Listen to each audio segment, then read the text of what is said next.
Mga kapatid, isa po ba kayo sa mga nagtatanong kung sino nga ba itong si Linda Walker na nakascore ng 719? Madalas po yung laman ng mga comment section. Eto nga, si Linda Walker ay ang bida sa Chinese drama series na The Heiress Who Won with Brains. Galing po sa mahirap na probinsya si Linda, pero dahil sobrang talino niya, napansin siya ng isang mayamang pamilya. Eto po ang plot twist. Nalaman ni Linda na biktima po siya ng baby switching.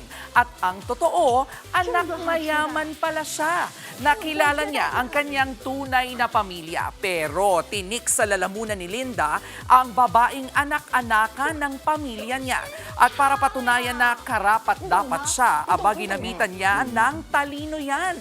Ang mahirap kasi nilang mock exam sa isang prestihiyosong school, binisik lang ni Linda Walker na naka 719 points. Highest scorer siya at ang score lang na madalas makuha ng mga estudyante riyan ay nasa 400 to 500. Talo tuloy ni Linda ang kontrabidang anak-anakan.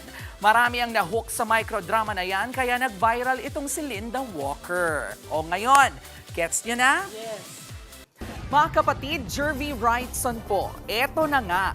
Para sa latest showbiz news at iba pang alaman, mag-follow at mag-subscribe na sa social media pages ng News 5.